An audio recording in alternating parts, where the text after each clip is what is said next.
तो आज हम यूपी टेट का प्रैक्टिस सेट पेपर देखेंगे जो कि आपकी आगामी परीक्षा के लिए बहुत ही हेल्पफुल होगा। तो स्टार्ट करते हैं। एक परिस्थिति में अर्जित ज्ञान का दूसरी परिस्थिति में उपयोग क्या कहलाता है? सीखने की विधियाँ, सीखने में स्थानांतरण, सीखने में पठार या सीखने में रुचि। बताइएगा इसका सही उत्तर क्या है। एक परिस्थिति में अर्जित ज्ञान का दूसरी परिस्थिति में उपयोग क्या कहलाता है? इसका सही उत्तर है ऑप्शन दूसरा, सीखने में स्थानांतरण कहलाता है। यह इसका सही उत्तर है। अगला प्रश्न है, अनुभव द्वारा व्यवहार में परिवर्तन क्या कहलाता है? स्मृति, सीखना, प्रेरणा या चिंतन। बताइएगा इसका सही उत्तर क्या है। अनुभव द्वारा व्यवहार में परिवर्तन क्या कहलाता है? इसका सही उत्तर है सीखना, इसका सही उत्तर है। सांख्यिकी में वह रेखा चित्र जिसमें आवृत्तियों को स्तंभों द्वारा प्रदर्शित किया जाता है क्या कहलाता है? स्तंभाकृति, आवृत्ति बहुभुज, संचयी आवृत्ति या रेखा चित्र। बताइएगा इसका सही उत्तर क्या है। सांख्यिकी में वह रेखा चित्र जिसमें आवृत्तियों को स्तंभों द्वारा प्रदर्शित किया जाता है क्या कहलाता है? इसका सही उत्तर है ऑप्शन पहला, स्तंभ आकृति कहते हैं। अगला प्रश्न है, डैश बच्चों में अमूर्तमान प्रत्ययों को ग्रहण करने की योग्यता क्या होती है? पिछड़े हुए, प्रतिभाशाली, मानसिक रूप से पिछड़े हुए या उपरोक्त में से कोई नहीं। बताइएगा इसका सही उत्तर क्या है। डैश बच्चों में अमूर्तमान प्रत्ययों को ग्रहण करने की योग्यता होती है। इसका सही उत्तर है ऑप्शन दूसरा, प्रतिभाशाली बच्चों में अमूर्तमान प्रत्ययों को ग्रहण करने की योग्यता होती है। यह इसका सही उत्तर है। अगला प्रश्न है, निम्न में से कौन सा मूल्यांकन का प्रकार नहीं है? आपको बताना है कौन सा मूल्यांकन का प्रकार नहीं है। मानक, निर्माणात्मक, योगात्मक या सीसीई। बताइएगा इसका सही उत्तर क्या है। सही उत्तर है ऑप्शन पहला, जो कि मूल्यांकन का प्रकार नहीं है। मानक मूल्यांकन का प्रकार नहीं होता है। अगला प्रश्न है, वे विद्यार्थी जो समृद्ध ज्ञान और शैक्षणिक दक्षता की हार्दिक इच्छा प्रदर्शित करते हैं उनके पास होता है।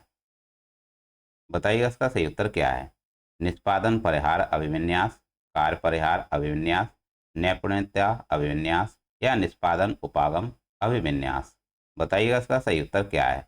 वे विद्यार्थी जो समृद्ध ज्ञान और शैक्षणिक दक्षता की हार्दिक इच्छा प्रदर्शित करते हैं उनके पास होता है। बताइएगा इसका सही उत्तर क्या है। इसका सही उत्तर है ऑप्शन चौथा, निष्पादन उपागम अभिविन्यास इसका सही उत्तर है। अगला प्रश्न है, इनमें से किसके द्वारा समस्या समाधान को विद्यार्थियों के लिए मज़ेदार बनाने में मदद मिलती है? ऑप्शन है पहला, जब विद्यार्थी स्वयं से कोई कार्य करने की कोशिश कर रहे हों तो उनसे परिपूर्णता की अपेक्षा करना, मुक्त अंत वाली सामग्री उपलब्ध कराने या मुक्त खेल के लिए समय देने, या चौथा ऑप्शन है सृजनात्मक चिंतन के लिए असीमित अवसर उपलब्ध कराने। बताइएगा इसका सही उत्तर क्या होगा। इसका सही उत्तर क्या है बताइएगा।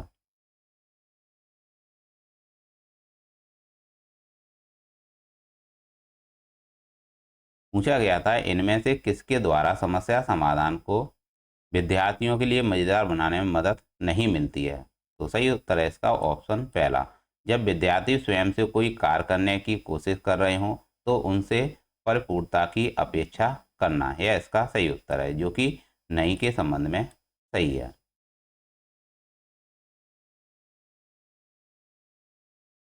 अगला प्रश्न है, गतिक कौशलों में अधिगम नियोग्यता डैश कहलाती है? डिस्प्रेजिया, डिस्प्रैक्सिया, डिस्कैलकुलिया या डिसलेक्सिया। बताइएगा इसका सही उत्तर क्या है। गतिक कौशलों में अधिगम नियोग्यता डैश कहलाती है। बताइएगा इसका सही उत्तर क्या है।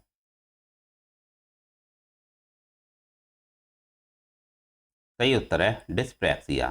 तो याद रखिएगा, गतिक कौशलों में अधिगम नियोग्यता डिस्प्रैक्सिया कहलाती है।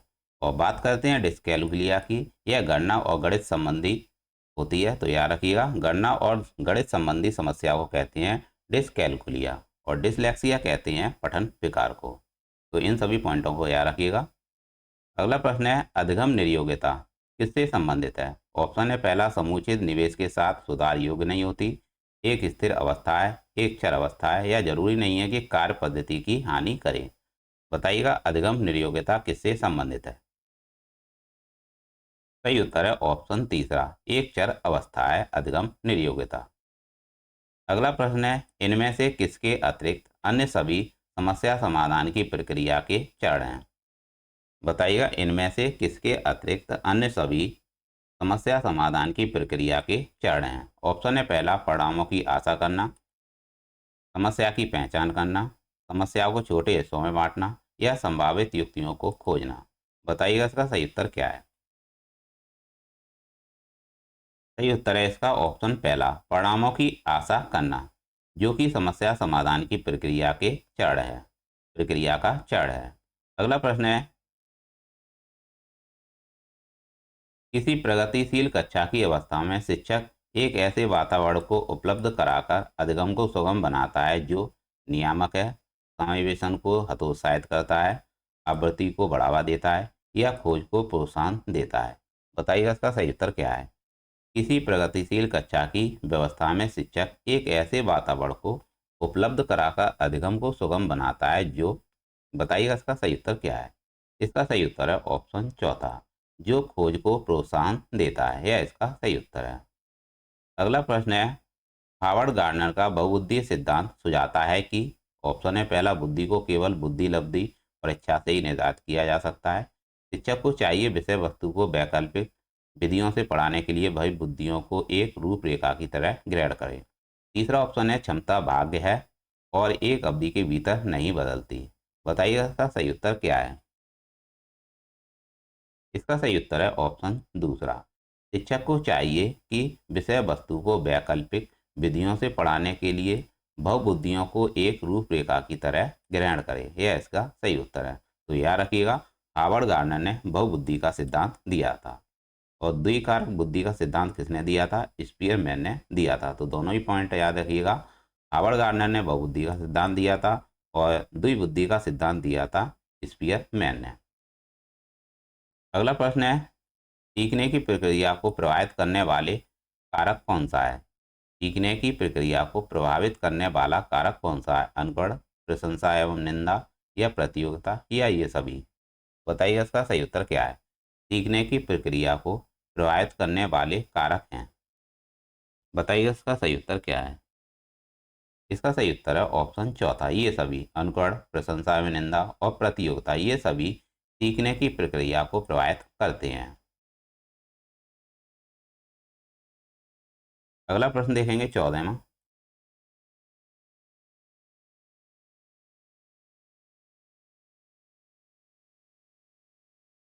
बालकों के सीखने में प्रेरणा को किस रूप में उपयोगी माना जाता है? बालकों के सीखने में प्रेरणा को किस रूप में उपयोगी माना जाता है? ऑप्शन है पहला, बालकों की व्यक्तित्वता का आदर, पुरस्कार एवं दंड, प्रशंसा एवं भर्त्सना, या उपरोक्त सभी। बताइए इसका सही उत्तर क्या है? इसका सही उत्तर है ऑप्शन चौथा, उपरोक्त सभी। बालकों की व्यक्तित्वता का आदर, पुरस्कार एवं दंड और प्रशंसा एवं भर्त्सना बालकों के सीखने में प्रेरणा, जो कि प्रेरणा को उपयोगी माना जाता है, बालकों की सीखने की प्रेरणा में उपयोगी माने जाते हैं। तो यह सारे उपरोक्त उपरोक्त सभी ऑप्शन सही हैं।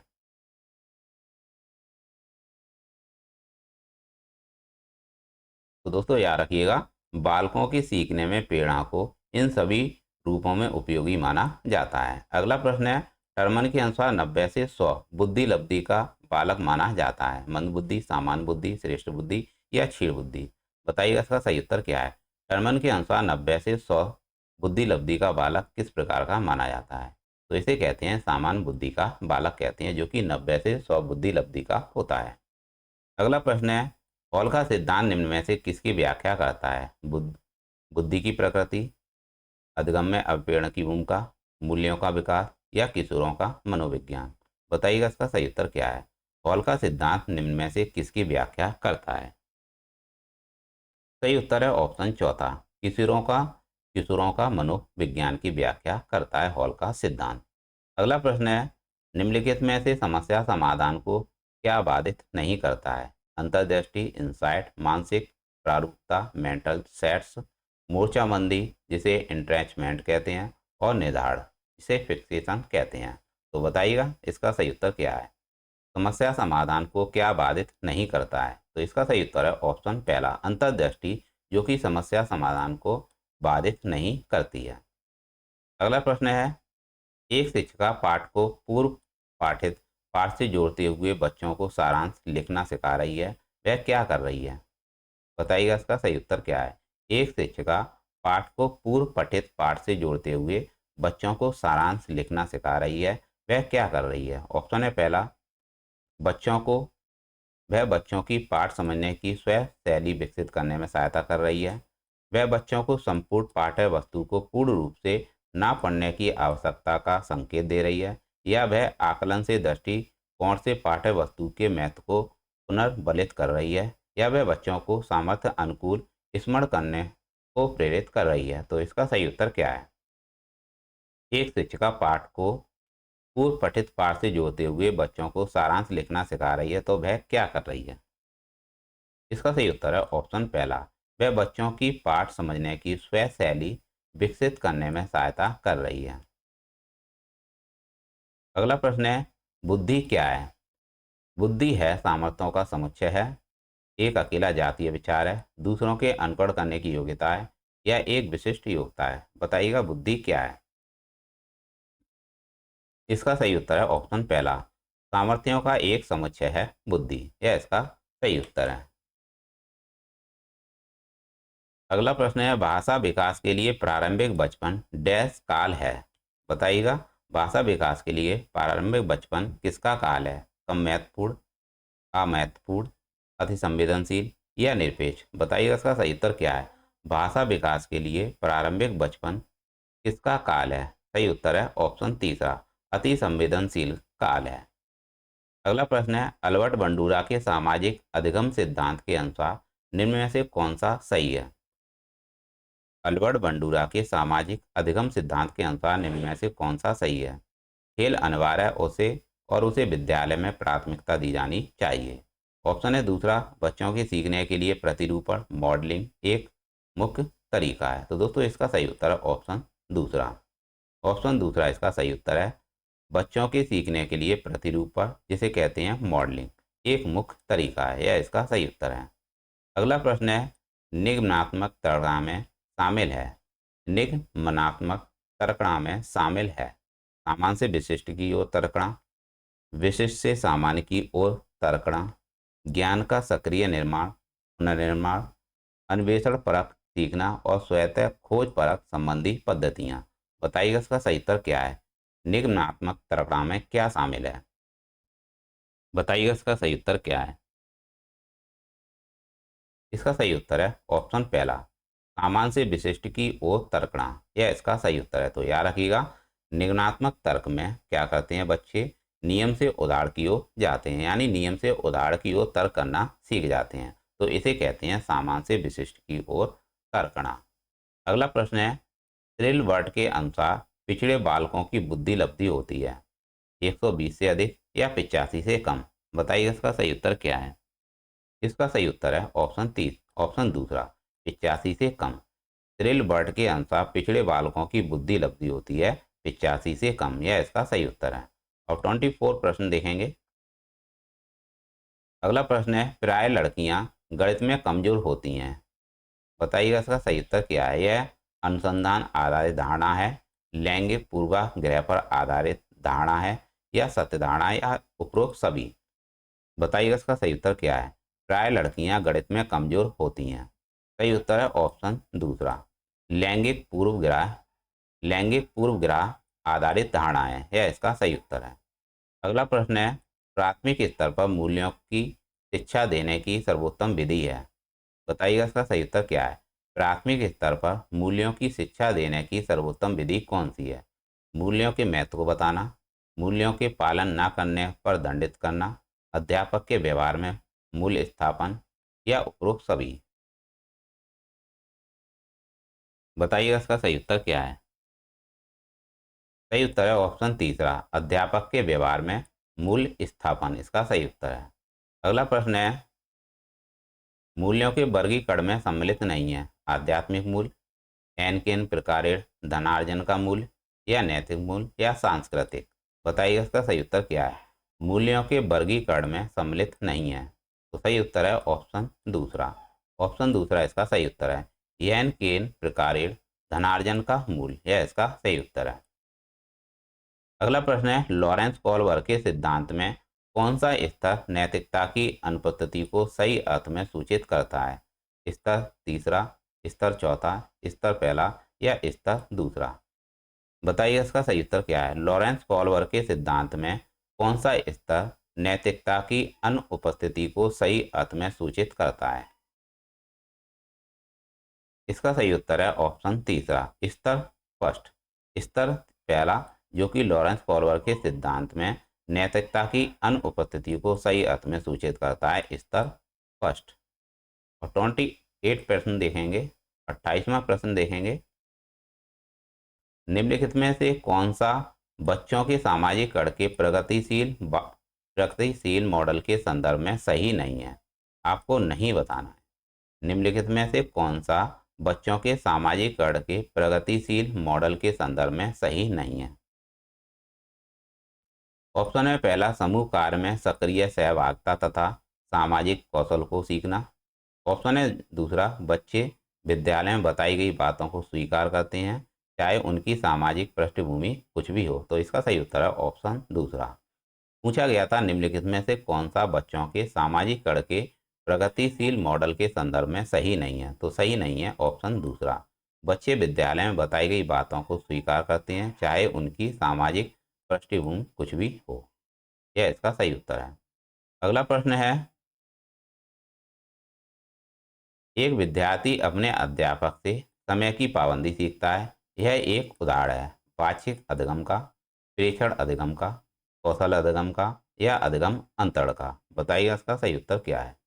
एक विद्यार्थी अपने अध्यापक से समय की पाबंदी सीखता है, यह एक उदाहरण है। सही उत्तर है इसका ऑप्शन दूसरा, प्रेक्षण अधिगम का यह उदाहरण है। अगला प्रश्न है, विद्यार्थियों के सीखने में जो रिक्तियां रह जाती हैं उनके निदान के बाद डैश चाहिए। सघन अभ्यास कार्य होना, ऑप्शन दूसरा है समुचित उपचारात्मक कार्य होना, या सभी पाठों को व्यवस्थित रूप से दोहराना, या विद्यार्थियों और अभिभावकों को उपलब्धि के बारे में बताना। बताइए इसका सही उत्तर क्या है।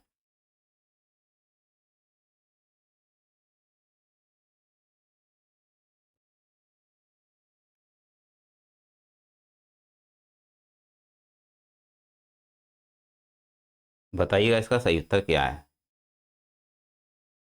इसका सही उत्तर है ऑप्शन दूसरा, समुचित उपचारात्मक कार्य होना। यह इसका सही उत्तर है ऑप्शन दूसरा, इसका सही उत्तर है। विद्यार्थियों के सीखने में जो रिक्तियां रह जाती हैं उनके निदान के बाद समुचित उपचारात्मक कार्य होना चाहिए। यह इसका सही उत्तर है ऑप्शन दूसरा।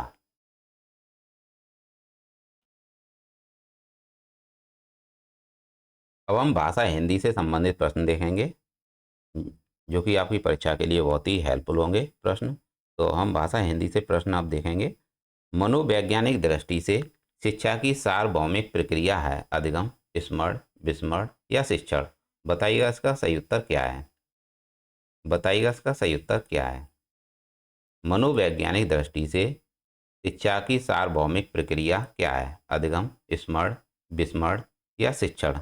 बताइएगा इसका सही उत्तर क्या है। इसका सही उत्तर है ऑप्शन पहला, अधिगम, जो कि मनोवैज्ञानिक दृष्टि से शिक्षा की सार्वभौमिक प्रक्रिया है। यह इसका सही उत्तर है अधिगम। अगला प्रश्न है, मनुष्य की संस्कृति व सभ्यता का विकास होता है भाषा द्वारा, इनमें से कोई नहीं, लेखन क्रिया द्वारा या पाठन क्रिया द्वारा। बताइएगा इसका सही उत्तर क्या है। मनुष्य की संस्कृति व सभ्यता का विकास किससे होता है।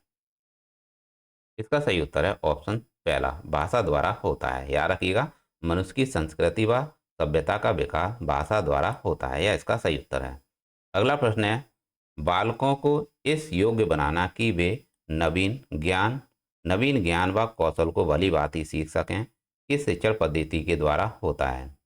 ऑप्शन है पहला, व्यावहारिक ज्ञान द्वारा, शिक्षा मनोवैज्ञानिक द्वारा, अधिगम शिक्षण प्रणाली द्वारा या ये सभी। बताइएगा इसका सही उत्तर क्या है। बालकों को इस योग्य बनाना कि वे नवीन ज्ञान व कौशल को भली भांति सीख सकें किस शिक्षण पद्धति के द्वारा होता है। बताइएगा इसका सही उत्तर क्या है। इसका सही उत्तर है ऑप्शन चौथा, अधिगम शिक्षण प्रणाली द्वारा। यह इसका सही उत्तर है। अगला प्रश्न है, आयोजन का विलोम शब्द क्या है? संयोजन, विघटन, वियोजन या नियोजन?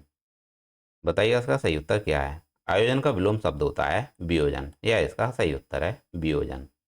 अगला प्रश्न है, विस्तार का विलोम शब्द क्या है? लघु, छोटा, सूक्ष्म या सक्षेप या संक्षेप? बताइएगा विस्तार का विलोम शब्द क्या है? सही उत्तर है संक्षेप। वह साइकिल वह सायकालीन बेला जब पशु वन से चरकर लौटते हैं के लिए एक शब्द क्या है? गोधूली, अपराह्न, संध्या या निशीथ? बताइएगा इसका सही उत्तर क्या है। वह सायकालीन बेला जब पशु वन से चरकर लौटते हैं उसे क्या कहते हैं? इसे कहते हैं गोधूली कहते हैं। क्या कहते हैं? इसे कहते हैं गोधूली। 37वां प्रश्न देखेंगे। 37वां प्रश्न देखेंगे। इस प्रत्यय शब्द को विलोमार्थक बनाने के लिए आप किस उपसर्ग का उपयोग करेंगे? बताइएगा नी, अनु, आ या कु? बताइएगा इस प्रत्यय शब्द को विलोमार्थक बनाने के लिए आप किस उपसर्ग का उपयोग करेंगे? सही उत्तर है ऑप्शन तीसरा, आ का प्रयोग करेंगे। तो इस प्रत्यय का विलोम शब्द हो जाएगा अप्रत्यय। क्या हो जाएगा? अस्पृश्य हो जाएगा। अस्पृश्य हो जाएगा। क्या हो जाएगा? अ अस्पृश्य हो जाएगा। स्पृश्य तो है यहाँ पे, तो अब इसे विलोमार्थक बनाना है तो अस्पृश्य हो जाएगा। अस्पृश्य हो जाएगा। अगला प्रश्न है, चारों ओर से घेरने या आच्छादित करने वाला के लिए एक शब्द क्या है? परिधि, प्रभव, प्रभु या परिभूत? बताइएगा इसका सही उत्तर क्या है। चारों ओर से घेरने या आच्छादित करने वाला के लिए एक शब्द क्या है? इसे कहते हैं परिभू। क्या कहते हैं इसे? इसे कहते हैं परिभू।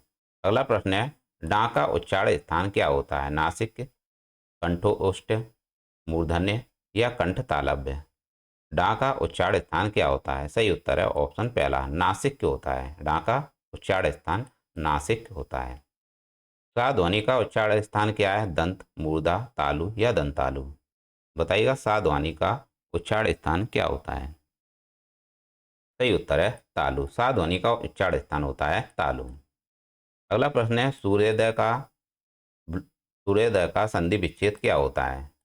बताइएगा इसका सही उत्तर क्या है। सूर्योदय का संधि सूर्योदय शब्द का संधि विच्छेद क्या होता है? सही उत्तर है इसका ऑप्शन दूसरा, सूर्यधन उदय। इसका संधि विच्छेद होता है। अगला प्रश्न है, यथाशक्ति में समास है अव्ययी भाव, तत्पुरुष, द्विगु या कर्मधारय? बताइएगा यथाशक्ति में कौन सा समास होता है? इसका सही उत्तर है ऑप्शन पहला, अव्ययी भाव समास होता है।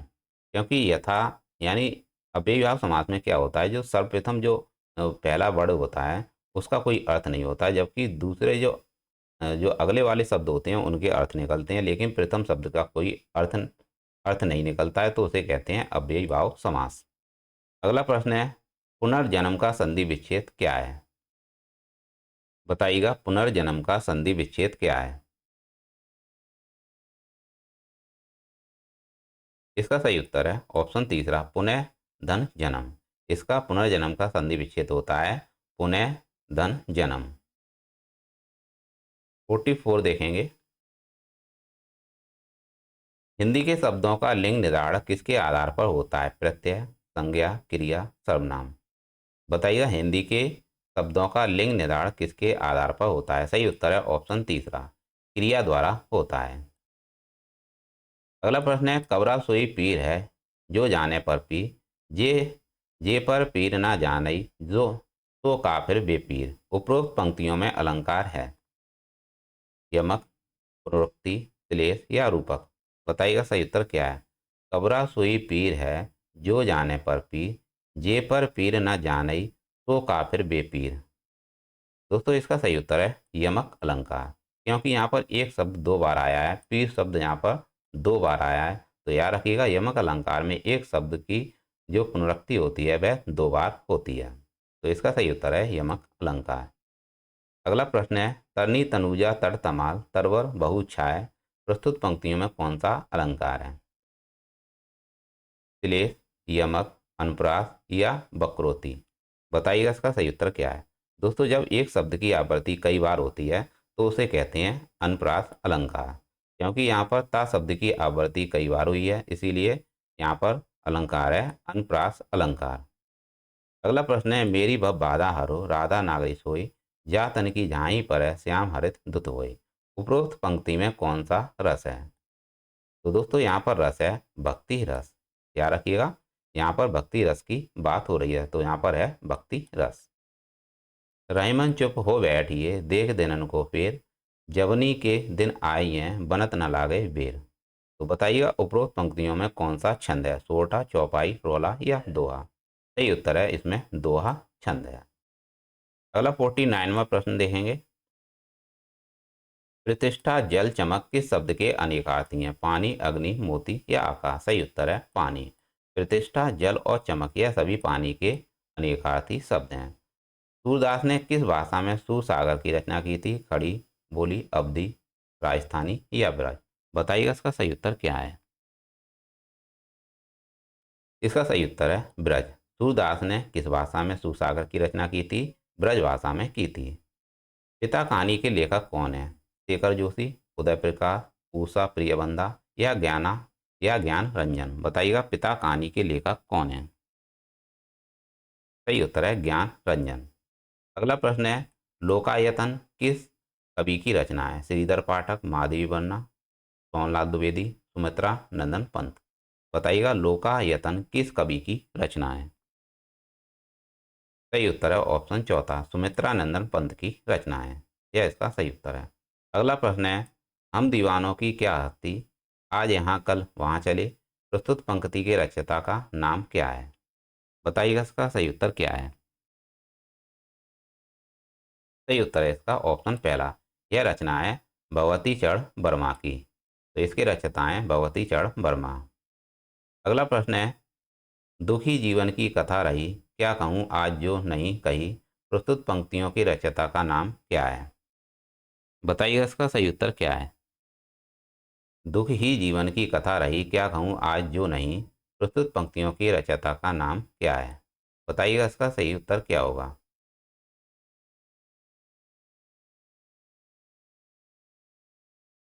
इसका सही उत्तर है सूर्यकांत त्रिपाठी निराला की यह कविता है।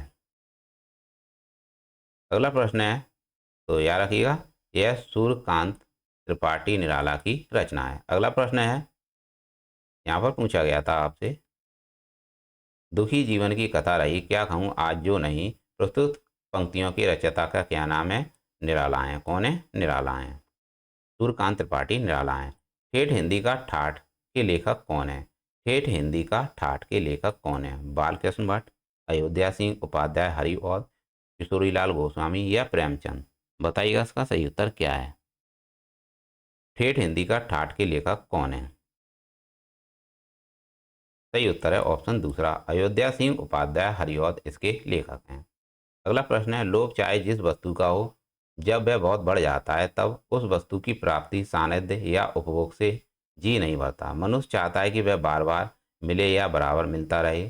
धन का लोभ जब रोग होकर चित्त में घर कर लेता है, तब प्राप्ति होने पर भी और प्राप्ति की इच्छा बराबर बनी रहती है, जिससे मनुष्य सदा आतुर और प्राप्ति के आनंद से विमुख रहता है। जितना नहीं है उतने के पीछे जितना है उतने से प्रसन्न होने का उसे कभी अवसर नहीं मिलता।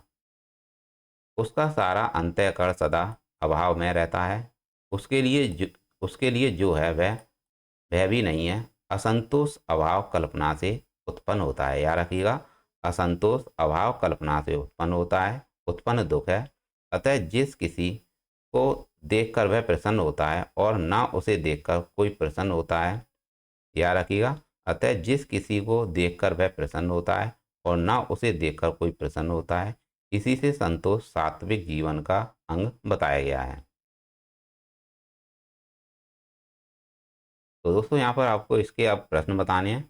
गद्यांश का सही शीर्षक क्या है? असंतोष, लोभ और असंतोष, धन लोभ या लोभ और प्रीति? गद्यांश का सही शीर्षक है लोभ और असंतोष, इसका सही उत्तर है। अगला प्रश्न है, मनुष्य का अंतःकरण सदैव अभाव में क्यों रहता है? बताइए इसका सही उत्तर क्या है। मनुष्य का अंतःकरण सदैव अभाव में क्यों रहता है? ऑप्शन है पहला, जितना है उतने से प्रसन्न होने का उसे कभी अवसर नहीं मिलता, वह सात्विक जीने लगता है। जितना है उतने से वह प्रसन्न हो जाता है। लोभ की पूर्ति हेतु अनेकानेक वस्तुओं की प्राप्ति कर लेता है। तो इसका सही उत्तर है ऑप्शन पहला। मनुष्य का अंतःकरण सदैव अभाव में क्यों रहता है? वो इसलिए रहता है क्यों जितना है उतने से प्रसन्न होने का उसे कभी अवसर नहीं मिलता। अगला प्रश्न है, गद्यांश में किस शब्द का प्रयोग नहीं हुआ है? अंतःकरण, अभावग्रस्त, सात्विक या अभाव में? जो गद्यांश दिया है इसमें किस शब्द का प्रयोग नहीं हुआ है? बताइए इसका सही उत्तर क्या है? इसका सही उत्तर है ऑप्शन दूसरा, अभावग्रस्त का प्रयोग नहीं हुआ है। अगला प्रश्न देखेंगे, सात्विक जीवन का अंग किसे कहा गया है? सात्विक जीवन का अंग किसे कहा गया है? परोपकार, भक्ति, धन लोभ या संतोष? बताइए इसका सही उत्तर क्या है? इसका सही उत्तर है ऑप्शन चौथा, संतोष को कहा गया है। सात्विक जीवन का अंग संतोष को कहा गया है। असंतोष किस प्रकार का दुख माना गया है? संतोष प्राप्त होने का दुख माना गया है, अभाव कल्पना से उत्पन्न दुख माना गया है, धन प्राप्त न होने का दुख माना गया है या लोभ की पूर्ति न होने का दुख माना गया है? बताइएगा इसका सही उत्तर क्या है? बताइएगा असंतोष किस प्रकार का दुख माना गया है? सही उत्तर है ऑप्शन दूसरा, अभाव कल्पना से उत्पन्न दुख माना गया है। यह इसका सही उत्तर है, अभाव कल्पना से उत्पन्न दुख माना गया है असंतोष। यह इसका सही उत्तर है। तो दोस्तों ये थे यूपी टेट के प्रैक्टिस सेट का पेपर। यह था यूपी टेट का प्रैक्टिस सेट का पेपर, जो कि आपकी आगामी परीक्षा के लिए बहुत ही हेल्पफुल होगा। तो आप इस प्रश्नों को देख लीजिएगा, क्योंकि आपका कॉन्सेप्ट बनेगा इन प्रश्नों को देखकर और आप प्रश्नों को हल कर पाएंगे। तो ऐसा ही प्रैक्टिस टेस्ट आपके लिए लाते रहेंगे। मिलते हैं नेक्स्ट क्लास में। Thanks for watching.